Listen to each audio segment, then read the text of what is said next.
Okay, so we're in 4/4, which means counting 1, 2, 3, 4 in each bar.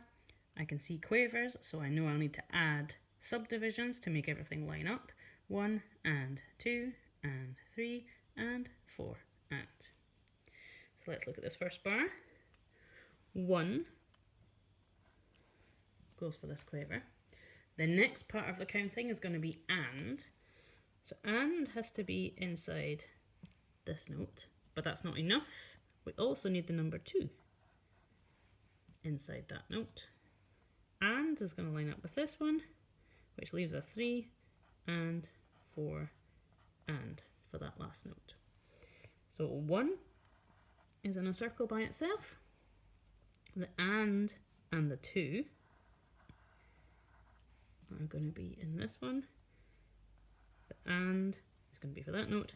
3 and 4 and are all going to be inside there. So this is a little bit unusual. We haven't come across that yet, where a crotchet has and then a number instead of number then and. But of course that's both the same length. So sometimes it's going to have and number, sometimes it's going to have number and, depending on where it is in the bar. Let's look at this note here. This is a crotchet with a dot, and that means it gets 1 1/2 counts. So in this case, 1 and 2, 3 little parts of this counting makes 1 1/2 counts, and lines up with this note. 3 and goes with that one. 4 and goes with that one. So let's look at where the circles go. 3 little parts to make 1 1/2 counts, leaving half a count for that note, a full count for this note, and a full count for this note. Okay. 1C, a bit easier. We're used to these ones, aren't we?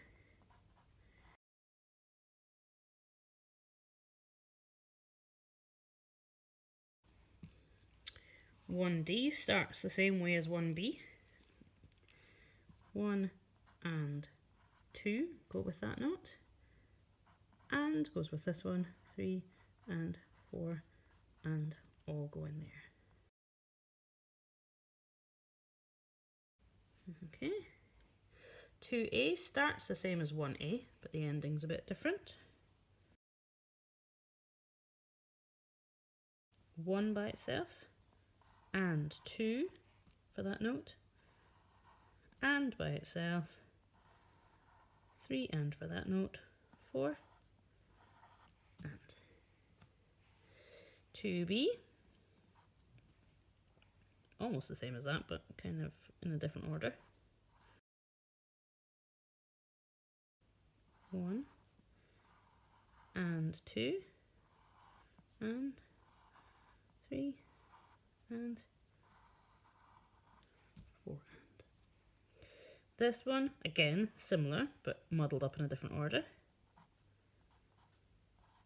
2 and for this note, 3 on its own for that one, and 4 for this one, leaving one more wee and for that note.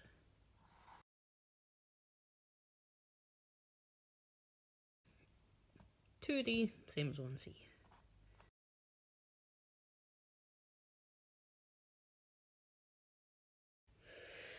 Okay, 3A is a wee bit like 2C, not quite. 1 for that note, and for that one. 2 for that, and for that. 3 for that. This one needs and 4, leaving us and for here.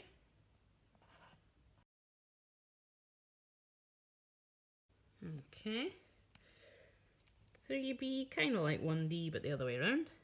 1 and 2 and all belong to that note. This note starts on 3 and 4 still belongs to that note.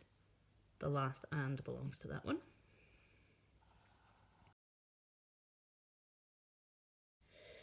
Okay, 3C.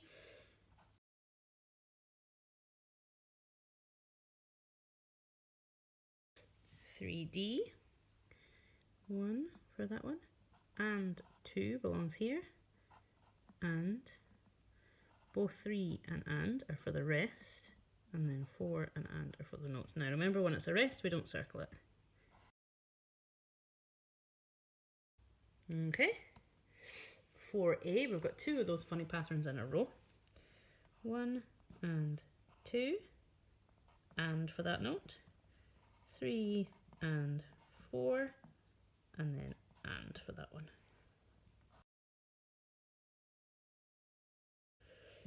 Okay, 4B,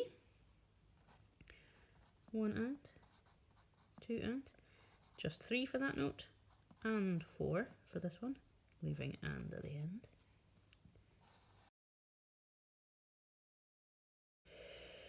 Okay, 4C is kind of like 2B, but not quite. This one, both of those bits in there.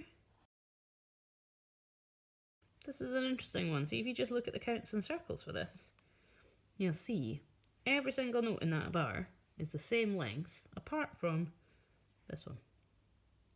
But when you look at the notes, it's not completely obvious that that's the case. This is one of the reasons that doing the counting is really good. The counting makes it really obvious to me. Oh look, all the same, but that second note is longer. 4D, same as 1B.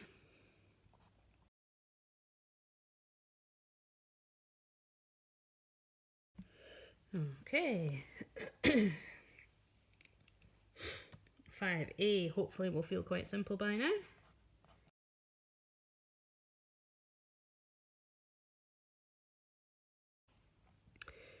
5B, same as 1D. 1 and 2 and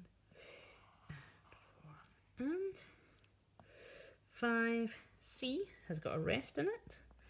1 and 2 go with that note, and by itself for that one, both 3 and go with this note, 4 and, sorry, 3 and go with this rest, 4 and go with this note. Okay, last one, 5D, 1 and 2 both go there, and 3 and 1, 2, 3 and 4 and. So pause here, make sure all your counting matches mine, so you're ready for the next stage.